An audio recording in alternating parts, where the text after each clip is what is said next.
땅에서 장수하리라. 아멘. 오늘 우리에게 주신 거룩하신 하나님의 말씀이었습니다.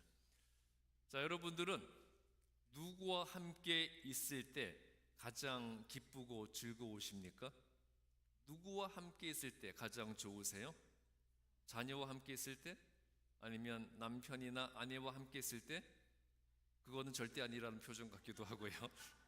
아니면 친구, 동료 혹은 교우와 함께 있을 때 가장 기쁘신가요? 누구와 함께 하면서 얻게 되는 즐거움이든지 간에 그 즐거움이 영원할 수 있을까요? 그 사람과 함께하는 그 시간이 언제나 기쁘고 행복할 수 있겠습니까? 자, 인간 관계에서 그리고 세상에서 영원히 지속되는 참된 기쁨과 만족을 얻는 것이 가능합니까? 불가능합니까? 그거는 불가능해요. 오직 내 생명의 근원 되시는 아버지 하나님 안에서만 참되고 영원한 기쁨과 만족을, 행복을 얻을 수가 있습니다. 자, 우리 사람의 성장 과정을 보게 되면요, 아기일 때 그리고 어릴 때는 무조건 누구가 최고죠? 부모가 최고죠.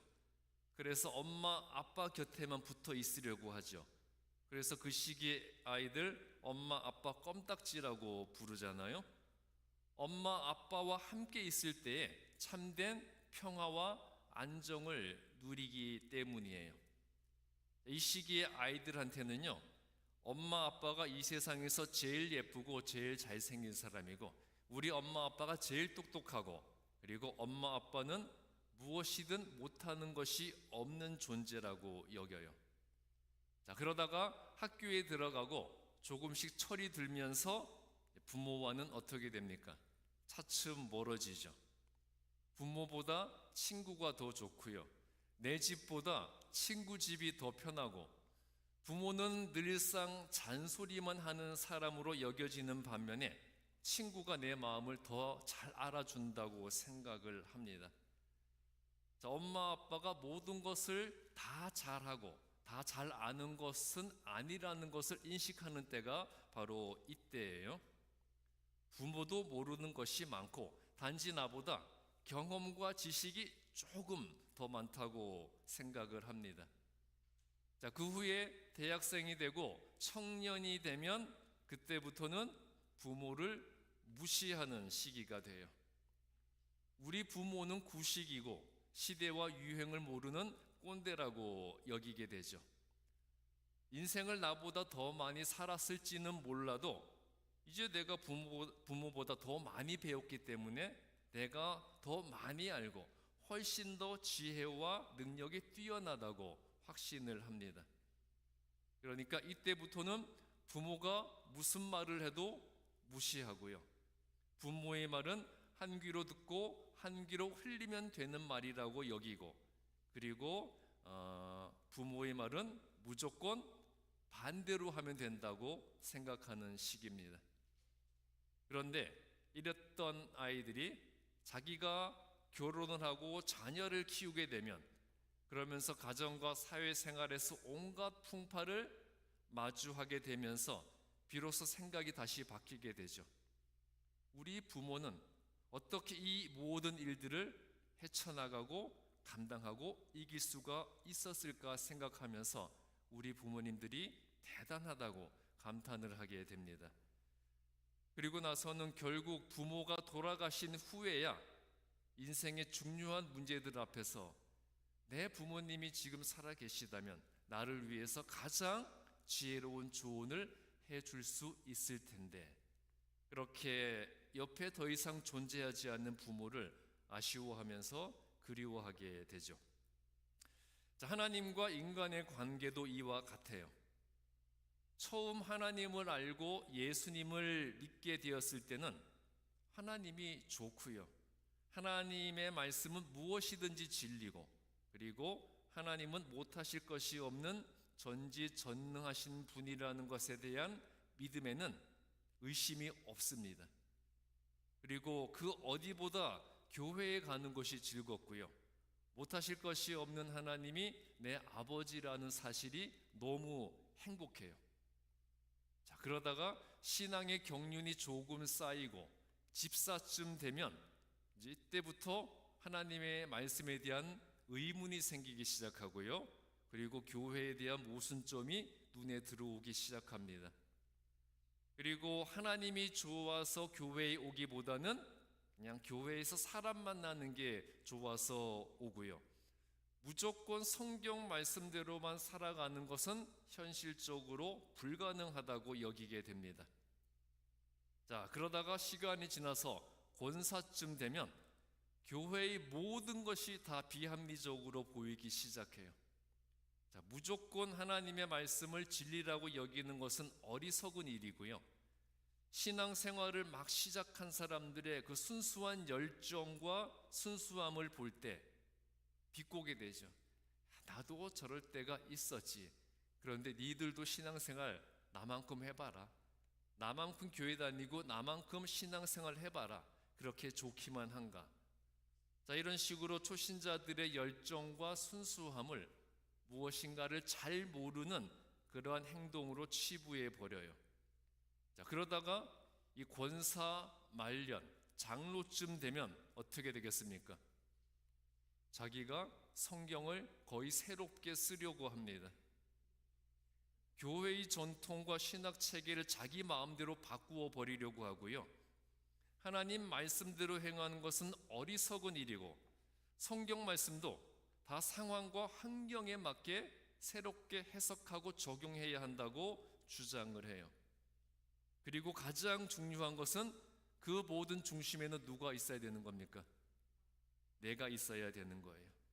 내 생각이 맞고 내 생각이 옳고 내 주장이 옳고 내 판단이 가장 정확하다고 여기면서 내 뜻을 따르지 않고 내 뜻에 동조하지 않는 사람들은 다 어리석은 사람, 무엇인가를 잘 모르는 사람, 그리고 교회에 필요하지 않는 사람으로 단정지어 버립니다.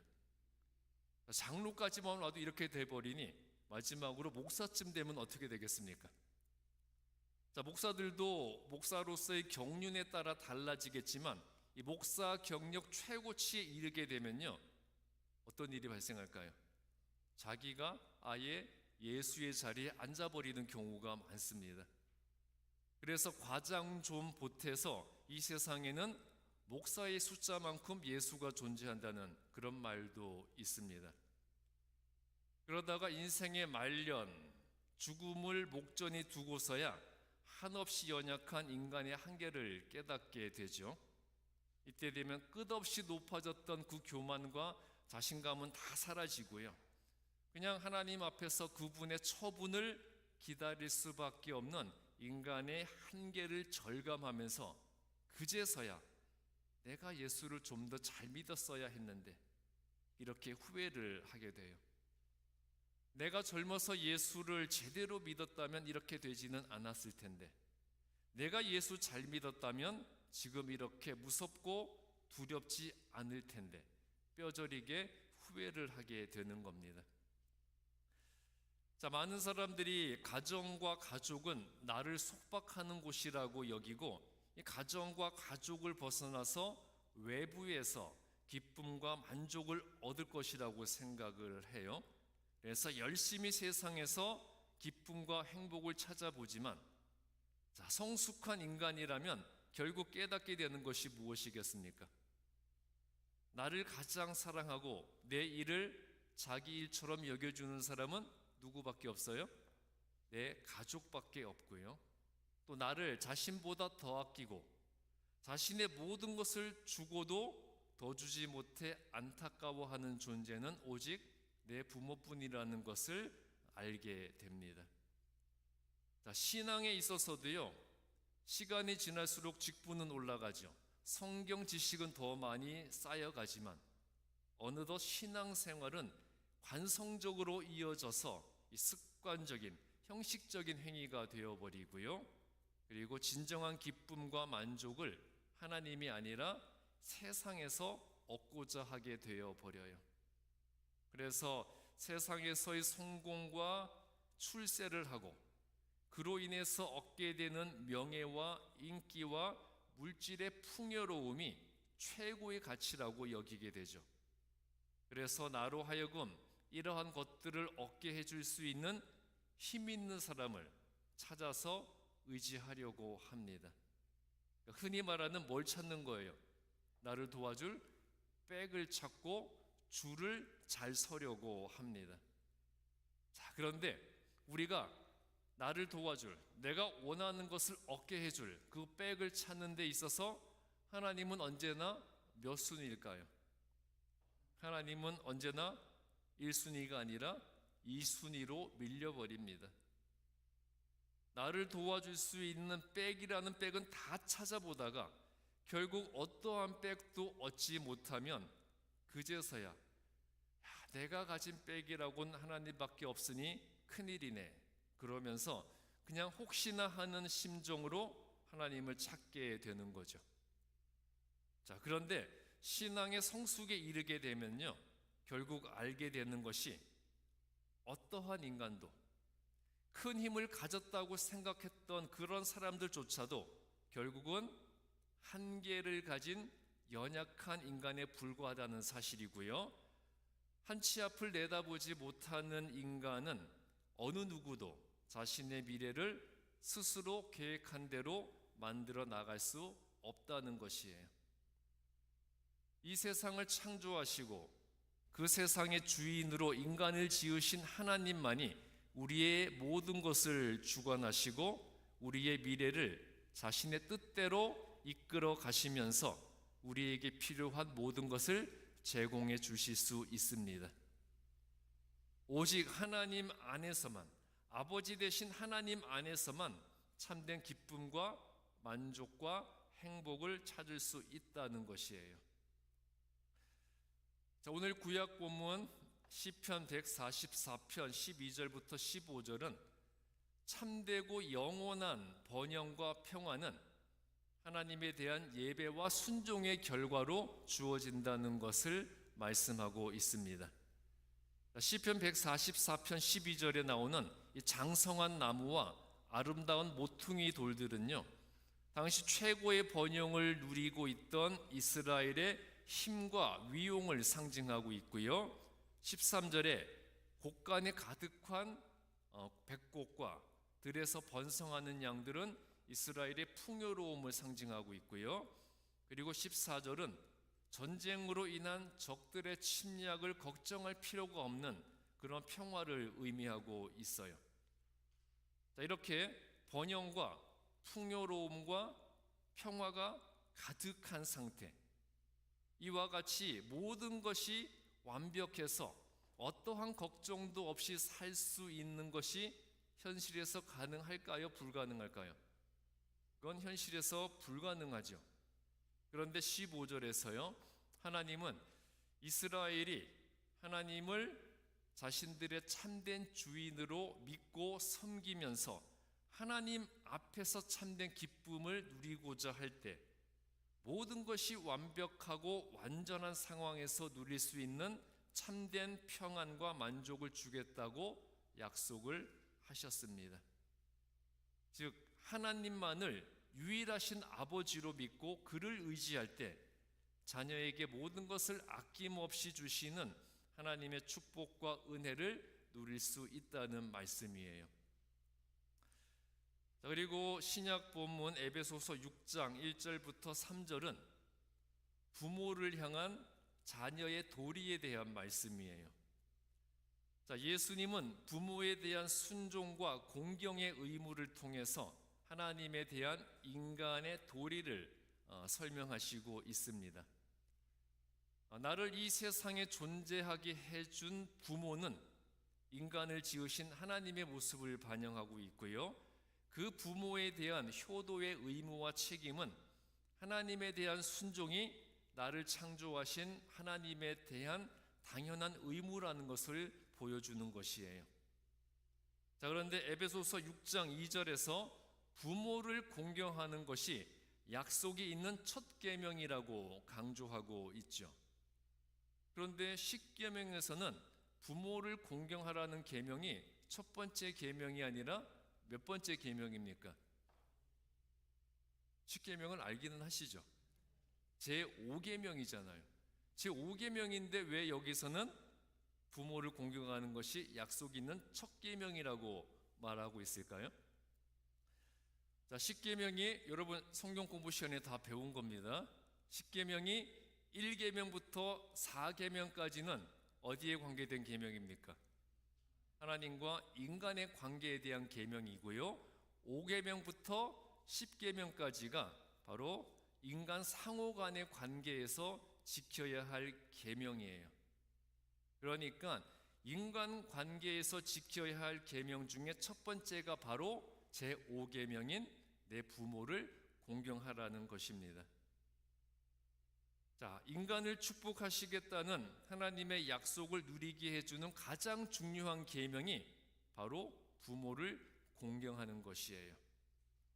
여기서 인간 상호 간의 관계에서 가장 첫 번째 되는 계명인 내 부모를 공경하라는 것과 하나님과의 관계에서 첫 번째 되는 계명인 오직 하나님만 섬기고 사랑하라는 것은 의미에 있어서 서로 일치합니다. 무슨 말이냐면요, 부모를 가장 사랑하고 공경하듯이 하나님만을 가장 사랑하고 공경해야 한다는 것이에요. 이것이 가장 중요한 계명. 이 계명을 지킬 때 우리를 축복하시겠다는 하나님의 약속이 이루어진다는 겁니다. 이렇게 하나님을 사랑하고 내 부모를 공경하는 것, 부모를 가장 사랑하고 공경하듯이 하나님을 가장 사랑하고 공경할 때 3절 말씀처럼 인간은 이 땅에서 장수할 수 있게 됩니다. 자, 고대 사회에서는요, 장수하는 것, 오래 사는 것을 가장 큰 축복 중에 하나로 여겼어요. 그러므로 우리가 부모를 섬기고 사랑하는 것을 가장 중요한 계명으로 실천하는 것처럼 하나님을 가장 사랑하는 삶을 살아갈 때 하나님께서는 가장 큰 축복을 누리게 해 주실 겁니다. 여러분, 제 직업이 뭡니까? 제 직업이 뭘죠? 목사죠. 자, 제 직업이 목사지만 솔직히 제가 세상에서도 성공을 추구하고 싶었어요. 즉, 목사로서 인정을 받고 싶었습니다. 능력 있는 목사, 인기 있는 목사, 유명한 목사가 되어서 제 이름을 널리 알리고 싶었어요. 자, 우리 교회가 속해 있는 우리 글로벌 감리교단 한미연의 서부지방 교회들 중에서 우리 교회는 가장 작은 교회 중에 하나예요. 그런데 이 지방 소속 목회자들 중에 목사로서의 인지도는 아마 제가 제일 높을 겁니다. 얼마 전에 라디오 생방송에 제가 출연한 거 보신 분들 계실 거예요. 근데 제가 여러분들에게 말씀은 안 드렸지만 그 전에도 라디오 녹화 방송 2번, TV 녹화 방송에도 출연한 적이 있었어요. 그러니까 방송도 여러 번 출연했고요. 그리고 교단 분리 과정에서 제가 파면당했을 때 제 인터뷰가 이곳 MBC 뉴스에도 나왔었잖아요. 그리고 제가 교회 연합회 임원이다 보니까 다른 교회 자주 방문을 하고요. 또 연합 행사를 많이 기획하고 진행하다 보니까 우리 교단에 있는 이 지역 교회들에서는요, 저를 모르는 사람들이 거의 없습니다. 그러니까 제가 다른 교회를 방문하면 그 속은 알 수가 없지만 겉으로는 다들 열렬하게 환영을 해줍니다. 이 정도 인지도를 쌓았다면 제가 목사로서 어느 정도 성공했다고 할 수 있을까요? 자, 그런데 이게 다 허무하고 쓸모없는 일이더라고요. 목사로서 인정받고 싶고 남자로서 인정받고 싶고 사회에서 성공한 자로 인정을 받으면 기쁘고 행복할 것이라고 생각을 했지만 다 허무한 것이라는 것을 깨닫게 되었어요. 제가 예전에 집에서 제 아내와 딸과 함께 저녁 식사를 마친 후에 이런저런 이야기를 하고 막 장난을 치면서 시간을 보내고 있었는데 딸아이가 너무 재미있다고 하면서 제 아내에게 엄마 정말 결혼 잘했어, 그런 말을 하더라고요. 그리고 제 딸이 요즘에 자주 저에게 나는 아빠가 너무 좋고 내가 아빠 딸로 태어난 것은 하나님의 축복이라고 생각을 해. 그런 말을 자주 하더라고요. 자, 딸이 엄마에게 엄마는 결혼을 잘했다고 하고 자기가 아빠의 딸로 태어난 것이 축복이라는 말을 해주는데요. 정말 제 인생에 있어서 가장 큰 칭찬으로 들렸고 가장 크게 인정받는 것으로 여겨졌어요. 예전에는 안 그랬습니다. 예전에는 다른 사람들에게 칭찬을 받아야 되고 세상에서 인정을 받아야 한다고 생각을 했는데 가장 가까운 가족에게 인정받는 것이 가장 큰 행복이고 축복이라는 것을 뒤늦게나마 깨닫게 되었습니다. 자, 세상을 다 얻어도 건강을 잃으면 모든 것을 잃은 것이라는 말이 있죠. 자, 세상 사람의 마음을 다 얻어도 가족의 마음을 얻지 못했다면 그런 인생을 성공한 인생이라고 할 수 있겠습니까? 세상 모든 사람의 마음을 다 얻었어도요, 내 가장 가까운 가족의 마음을 얻지 못했다면 그 인생은 결코 성공한 인생이라고 할 수가 없습니다. 신앙도 마찬가지예요. 세상의 모든 것을 다 얻었어도 하나님의 인정을 받지 못한다면 결코 하나님의 자녀가 될 수 없습니다. 자, 우리의 삶이 누구에게 인정을 받아야 한다는 겁니까? 하나님께 내 삶을 인정받고 하나님께 칭찬을 들어야 돼요. 하나님께 거룩하고 의롭다고 인정받는 자에게 하나님은 세상이 주지 못하고 사람이 주지 못하는 참되고 영원한 기쁨을 주실 겁니다. 받으시면 설교 금방 끝난다고 얘기해 주세요. 여러분, 세상에서 누리는 인기와 명예와 물질의 풍요로움과 권력이 과연 영원할 수 있겠습니까? 영원할 수 없지요. 자, 그 어떤 것도 우리가 죽어서까지 가져갈 수는 없어요. 마지막 순간에는 빈손으로 돌아가게 되어 있습니다. 결국 빈손으로 돌아갈 인생인데 우리가 그 영원하지 않는 것을 얻기 위해서 평생을 바치며 살아오지는 않았습니까? 자, 여러분, 우리가 이제라도 누구에게 돌아와야 됩니까? 나를 지으신 아버지께 돌아와야 합니다. 하나님 아버지 안에서 하나님의 영광을 위해서 살아갈 때 하나님께서는 우리에게 참된 기쁨과 행복을 주시고요, 그 기쁨과 행복을 영생으로 이어지게 해 주십니다. 우리 주반석교회 성도님들, 진정으로 하나님을 전능하신 아버지로 믿고 신뢰하는 참된 하나님의 자녀들이 되시기를 주님의 이름으로 축복합니다. 기도하겠습니다. 하나님이 우리의 아버지 되어 주심을 감사를 드립니다. 우리가 하나님을 아버지로 믿고 부르는 자로서 우리의 아버지 되시는 전능하신 창조주 하나님 안에서 세상이 주지 못하고 사람이 주지 못하는 참된 기쁨과 만족과 행복을 누리게 하여 주시옵소서. 오직 하나님 아버지의 영광을 위해서 살아가는 진정한 하나님의 자녀가 되게 하여 주시옵소서. 우리를 하나님의 자녀로 이끌어 주시는 예수님 이름으로 기도합니다.